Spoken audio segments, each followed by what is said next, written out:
Einen Moment mal kurz.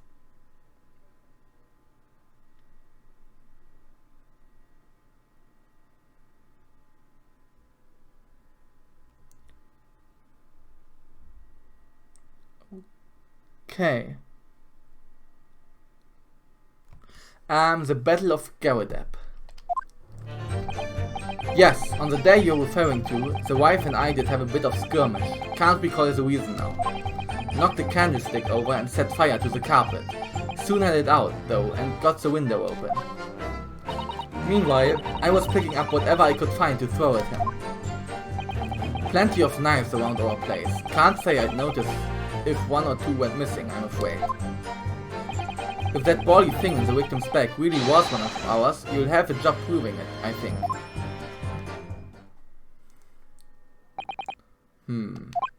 It sounds as though it was quite a battlefield in your household, Liebe. Ich möchte nochmal das Messer untersuchen.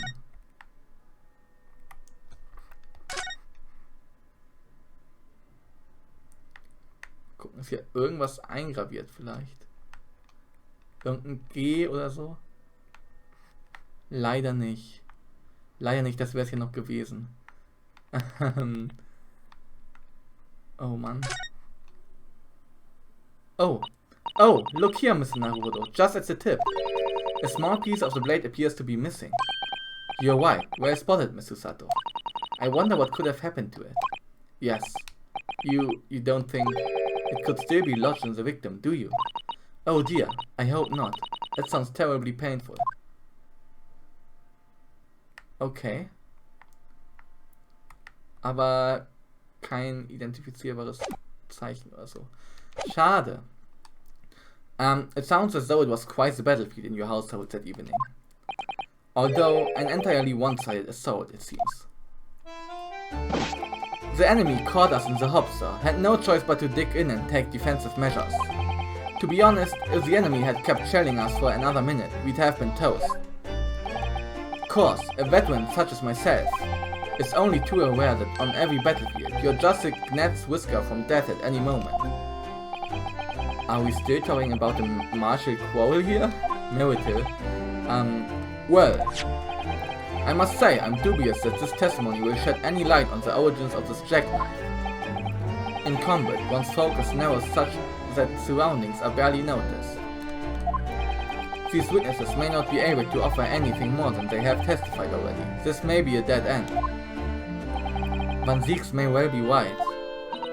Well, whatever the chances, we only have this last cross-examination to uncover the truth, Mr. Naruhodo. Yes, I'm afraid so. Very well, Counsel. Begin your cross-examination. Very well. Cross-examination. The Battle of Garadep. Yes, on the day you're referring to, the wife and I did have a bit of skirmish. Can't recall the reason now. Hold it! The reason is what you told us yesterday, I believe. Yes, that's right. If I remember correctly. It all started because of a note that was tucked into the pages of a book belonging to Mr. Garadep. A rather passionate note, in fact. But Miss Garadep found the note, discovering her husband's little secret. And she gave him a mighty number of slaps across the face for it too. What a sordid state of affairs. Hell on earth. I say, when a chap says he can't recall such things, it's common decency not to drag it all out. And besides, half of it was wide of the mark anyway. A likely story. These waters run very deep. And what transpired next after these multiple blows to the face? Knocked a candlestick over and set fire to the carpet. Soon had it out, though, and got the window open. Hold it! And the fire also spread to some items of furniture, didn't it? The bookcase, my armchair, anything of mine, really. Just so happens there was some bathwater around that evening, so I sloshed that about to put it out.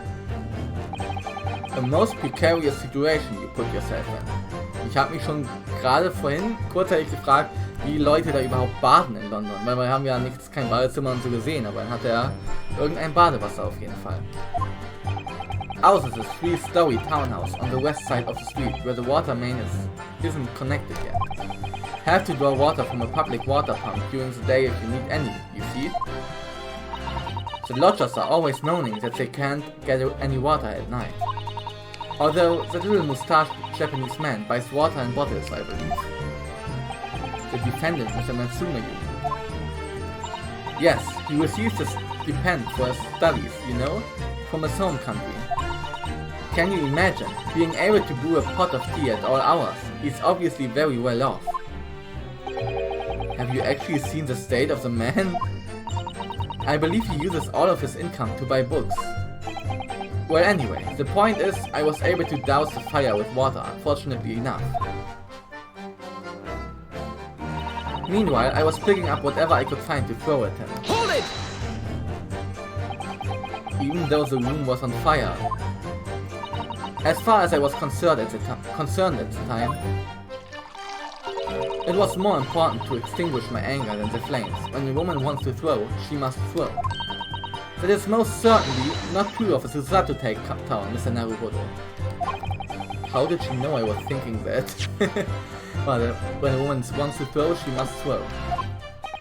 So, please cast your mind back and try to remember. Was a knife among the items you threw at your husband that day? In all honesty, I don't recall, but I feel I must point out that I'm no monster. Let me see. Some bread, a cabbage, garlic, a towel, and a sponge. A napkin. Napkin ist Taschentuch? Ist Napkin... Napkin. Serviette, okay. Eine Serviette. Was hast du dazu zu sagen, John? Excuse me! Do you have something to add, sir?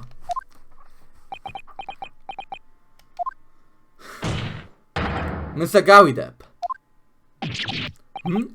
Don't shoot. Sorry, I beg your pardon. Did your wife's remark just now bring something to mind? Nothing of any significance, no. Just as the barrage of projectiles the old thing launched in my direction was somewhat more solid than she applies. Books, bricks, and the fire poker, I seem to recall. Fire poker? Feuerzeug? Oh.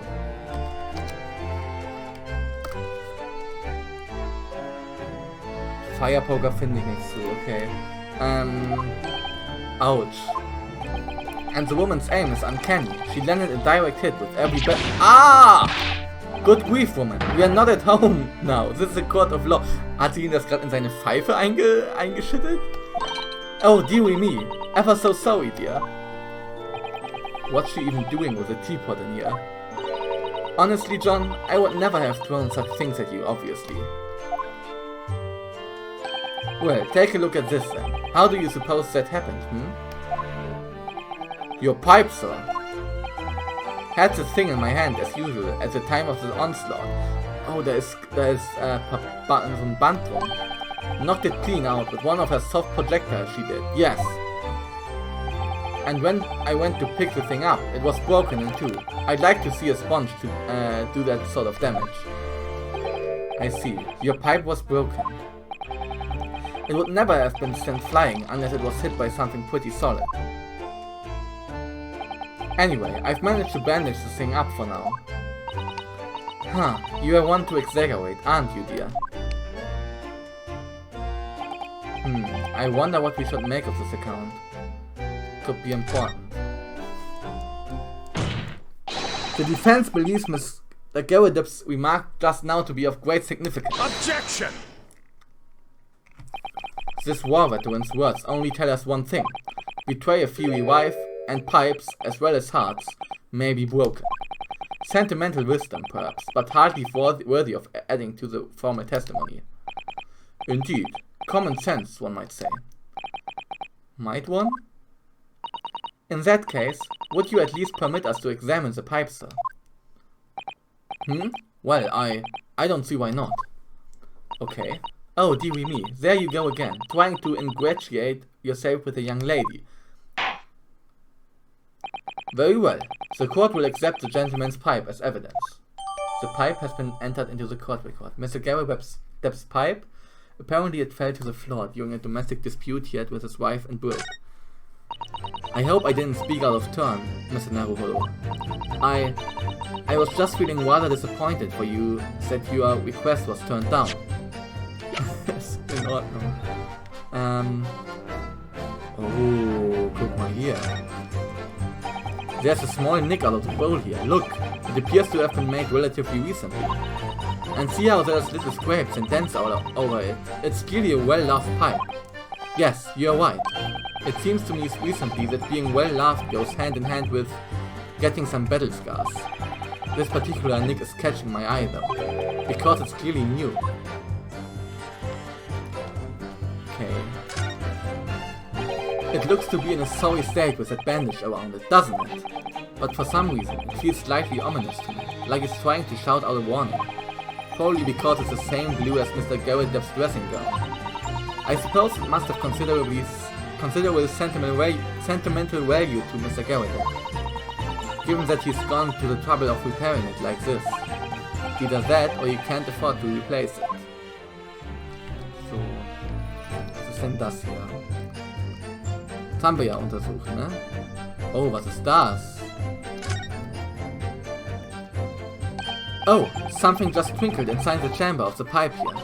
Yes, I saw it. Something stuck in there, I think. Let's turn it over and give it a... Oh, das ist die Messerspitze! Das ist die Messerspitze. What's this? It's a tiny fragment of metal. It looks like the tip of a blade or something.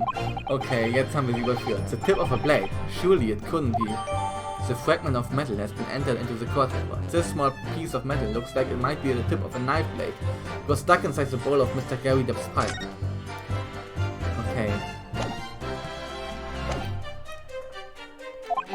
Oh no, it's fine.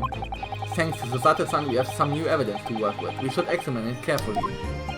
Well, thank you for that rebuttal, Mr. Gary Depp. Now, if we could return to the crux of the matter. What can you tell the court about the knife used to attack the victim? Okay, plenty of knives around our place. Can't I'm afraid. If that bloody thing on the victim's back really was one of ours, we have a job proving it, I think. Ich habe genau das Beweisstück. Objection! Mr. Garrett Depp, could I ask you to take a look at this, please? You can ask, but I can't see a bloody thing. You can't? You used to call me Dead-Eye Depp. Back in the regiment, of course, but that was some time ago. Even when I'm trying to enjoy a large print book by the fire these days. I struggle to tell a B from a D and a P from a Q, to be honest. Oh, he does. Dear me, it's rather wearing being asked about every other letter in the other word. In every other... Where? Was das? In every other word. Okay. You must... be very doozy. What is that? A tiny scrap of metal. Yes, almost certainly from the tip of a blade. And what may appear at first to be just a tiny scrap is in fact a crucial piece of evidence. Interesting. And where did the defense come by this evidence? It was lodged in the chamber of Mr. Garrett Depp's pipe. My pipe, you say? By Jove, I wonder how that got there. And what precisely does this fragment of metal signify, Counselor? Are you suggesting that it is in some way related to the matter of the stabbing on Dwyer Road? Zusammenreißen, Rionosuke. I am. What? When you put together with another piece of evidence, already in the court record, I believe this tiny fragment of metal will unravel the whole truth of this case, my lord.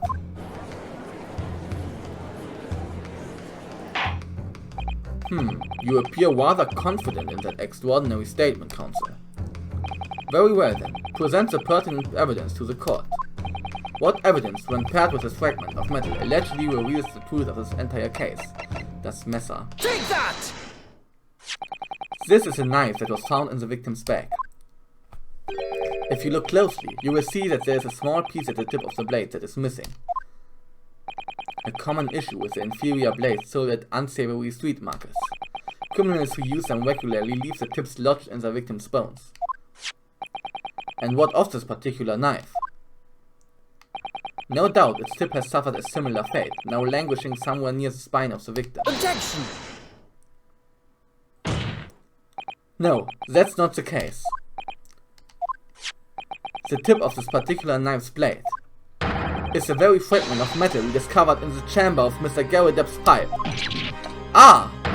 Ah! Good grief, Lord Van Zieks? I don't believe it. The knife from the crime scene and this fragment of metal are a perfect match. Good golly gosh. Tja. Order. Is this some sort of Eastern sorcery? This is no magic, my lord. This is a miracle. A miracle. So Van Zieks has figured it out, has he? Counsel, explain this extraordinary coincidence at once. Yes, my lord. The crucial point we have to ask ourselves here is when did the fragment of metal find its way inside Mr. Garrideb's pipe?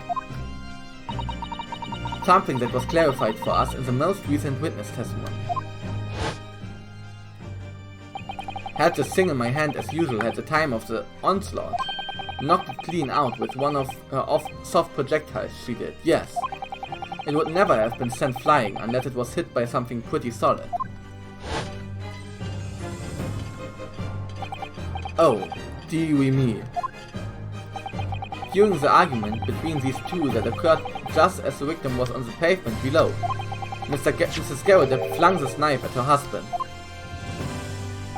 However, the knife missed Mr. Garrideb, instead striking the pipe in his hand at the time, which caused the tip to break off. Of course. Good lord. Yes, and that is when the tiny tip of the blade found its way inside Mr. Garrideb's pipe. The chances of that are 1,000,000 to 1. And yet, there's no other credible explanation for how the tip of the blade ended up in your pipe. Then, after losing its tip, the knife ricocheted off the pipe and flew out of the open window. Ah! In short, this knife, which fell from the window of the Garrideb's house, is the very same knife that struck the victim in the middle of the bag on the street below. Oh gosh, oh dear, oh... No! Objection! Was kommt denn jetzt?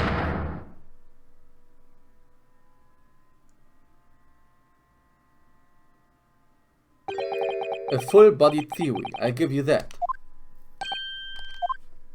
A complex bouquet of seemingly trivial points, plausibly arranged to create an almost passable vintage. Allow me to toast my learned friend's characteristically Nipponese approach to bottling this argument. Sorry? But after all, it is just a theory. The bottle, I fear, is corked. Because, you see, it's spoiled by an insurmountable inconsistency. Insurmountable? What? Lord Van Zieks, explain yourself. What is this inconsistency you claim to have identified? An inconsistency of the simplest nature, my lord. The victim was found with a knife planted in the middle of her bag. Yes, in her... Ah! That's right, you silly little man. Now, Joan, old thing, what are you getting so excited about? Let us consider the basic facts of the case once more. The victim was walking along the pavement before being stabbed in the back and falling to the ground. If the knife that struck her had fallen from above, there's no possible way it could have planted itself into the victim's back. Ja, höchstens im Nackenbereich, ne? Aber es war ja weiter unten. Order, order! quite right, you see? That's exactly right. If the knife had fallen on her from above, it would have struck her on the top of her head. Well, he's lost for words, look. I knew it. I never liked the theory in the first place. I don't know though, what really did happen. It would appear the defense has made rather a spectacular blunder. If a theory has even one inconsistency, it cannot stand. Your theory, my learned friend, is history. Ah, shit. We were so close. I could see the truth. I was so sure we were on the right track. But now the way has been blocked completely, by just one simple inconsistency. Or in other words, we simply need to eliminate that one inconsistency and the theory will stand. Miss Susato, you mustn't worry, Mr. Naruhodo. You were just caught off guard, that's all, and your mind went blank. But if the path you were on is indeed correct, then a way will present itself. The key to this is in the court record, I'm sure. All the information you need is there. Okay. It seems you have nothing to say, my Nipponese friend. Well, your silence speaks volumes.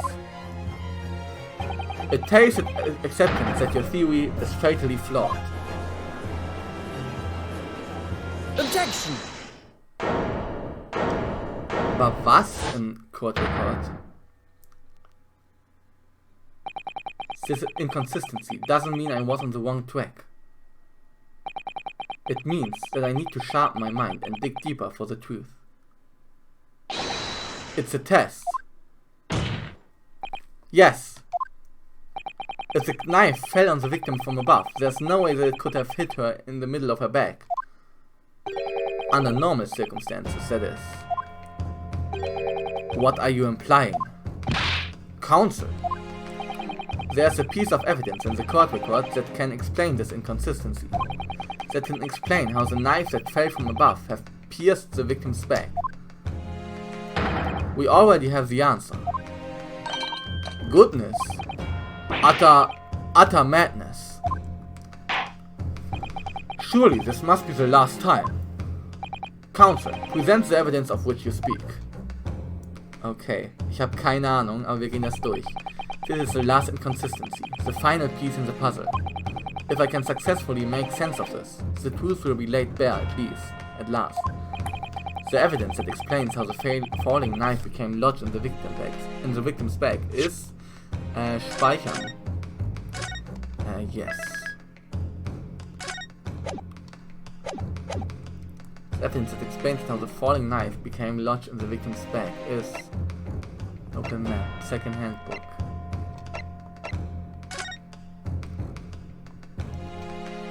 Natürlich. Natürlich. Warum sollte sie das Buch in der Hand haben? Weil sie es aufgehoben hat und als sie sich dann gebückt hat, hat sie das Buch.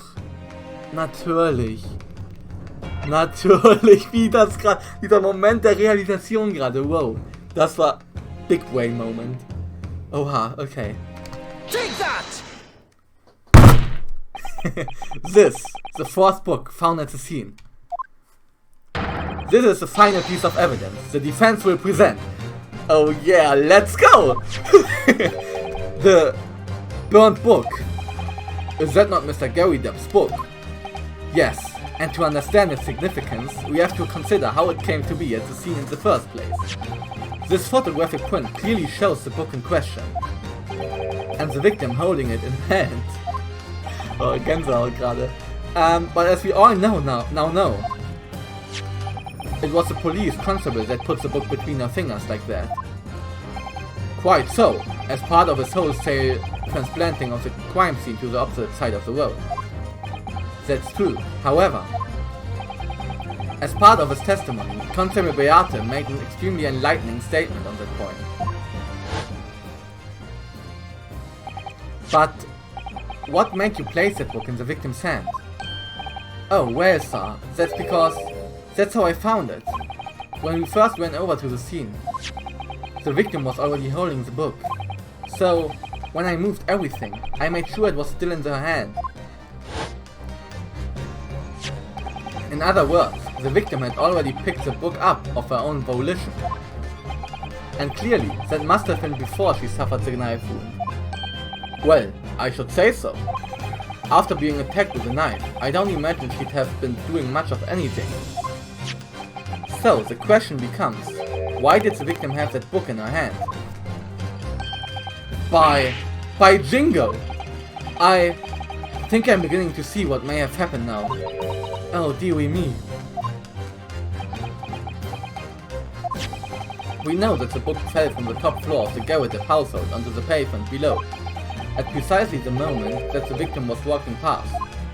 Yes, at exactly that moment, the young woman was walking along the street in the light fog, when all of a sudden, a book fell right in front of her. The book I threw. Yes, Miss Garrett, and what do you think the woman did? What would you do if you were walking along and suddenly a book landed in front of you on the pavement? Well, I really can't imagine it, but I suppose she might have reached down and picked the book up. Yes, that is exactly what the woman in fact did. She picked up the book. Oh, heavens! And when the woman reached down to pick the fallen book up, what position would her back have been in? That's right, facing the sky, completely and utterly defenseless. Then, in the very next moment, while the woman was still bent over picking up the book,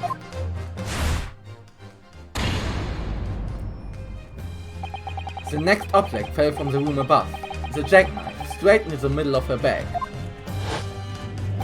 And at that same time, walking by chance directly behind Miss Green, was the defendant, Mr. Soseki Natsuma. Well, I never! It appeared to Mr. Natsuma that the woman simply collapsed on the floor. In the dark and the fog, he didn't see the knife falling on her from above. Ah! And from the other direction. The constable and his wife saw no one but the victim and her apparent attacker. So there never was a real culprit to run from the scene in the first place. No, this was nothing more than a series of unlikely events that culminated in an unfortunate accident. And that is the real truth behind this case. Damn.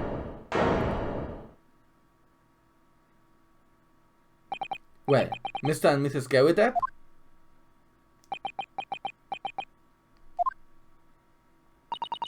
The very first time you showed me that knife, I had my suspicions. I wondered if perhaps it might have been something like that. There, old bean. Poor Miss Garrett. Of course, I never meant for anything of this sort to happen, but it was all my fault, wasn't it?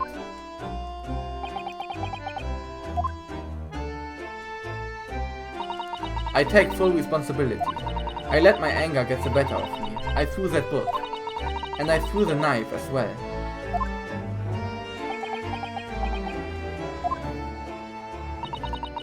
John, dear. It's alright. I know. I'm ever so sorry.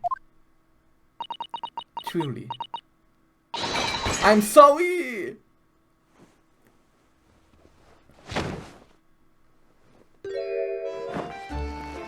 Oh no, und bekommt sie nicht hoch.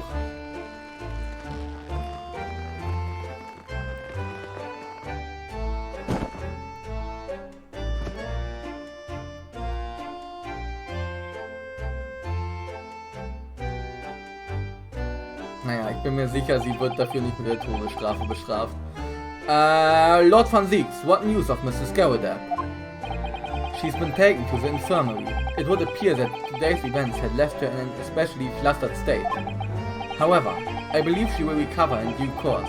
There's no cause for concern. Yes, unbeknownst to themselves, they caused what could easily have been a terrible tragedy.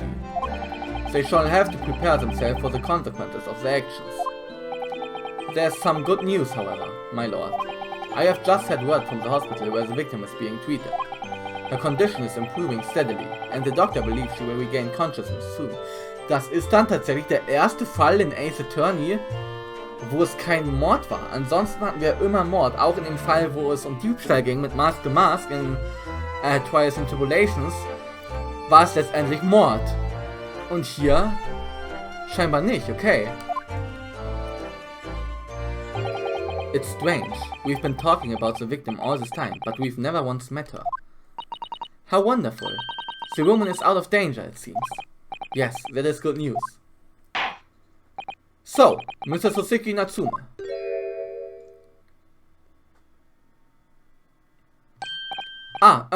Yes? On behalf of my fellow countrymen, I would like to take this opportunity to beg your pardon, sir. You came from your distant eastern homeland to study your great British culture, and have been repaid with immeasurable unkindness. Please accept our heartfelt apologies.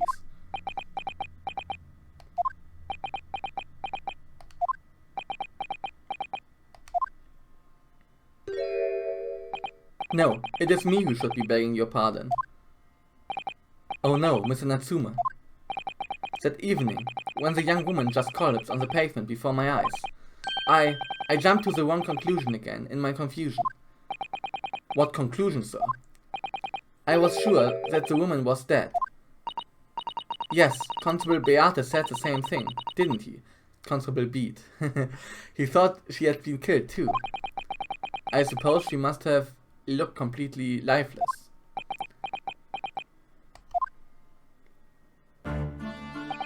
It's been about a year since I arrived in Great Britain now, but I still can't get used to life here. I can't relax. I'm sure there are evil spirits lurking in the fog, like they are haunting me. Poor Soseki-san, his imagination really has got the better of him. Yes, poor man. So when it happened, I thought the young woman had been taken by the fog spirits. I should never have dropped my books like that and run away. I should have called for help, for a doctor, for the police.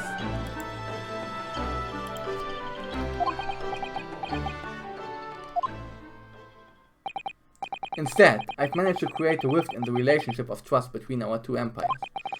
And for that, I am truly sorry.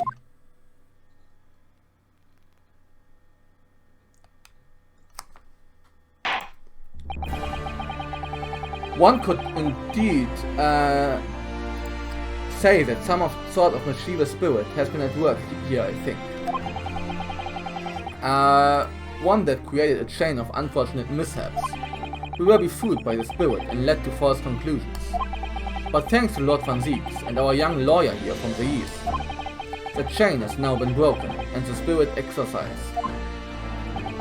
I here heartily commend you both. Oh. Now then, ladies and gentlemen of the jury. Yes, my lord. In concluding this trial, I must ask one last time for your decisions regarding the defendant's culpability. Are you ready to present your findings to the court? As the foreman of the jury, I can assure you we've reached a fair and just conclusion. I do declare the truth can be extremely cruel at times. Well, I didn't suspect the woman next to me, that's for sure. Sitting in for the old bean while she is out of action, you know, but I know what her decision would be. Als ob jetzt da einfach sitzt. Does this mean I finally be able to get out of here and start work? Well, it's about time. I say I'll have a corker of a story to tell the grandchildren when I get home, won't I? Very well, ladies and gentlemen of the jury. I hereby demand your final decisions. Mr. Foreman. Not guilty. Not guilty. Not guilty. Not guilty. Not guilty. Not guilty. Nice.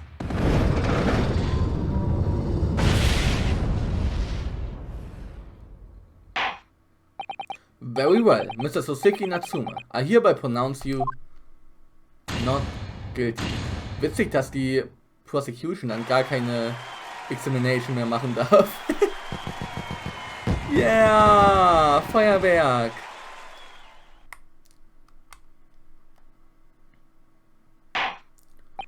And finally, Mr. Natsuma.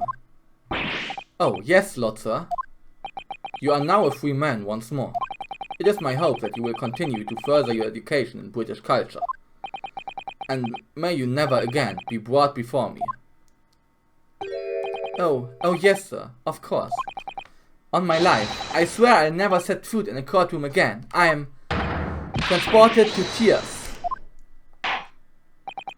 Thank you, Countess. Court is adjourned.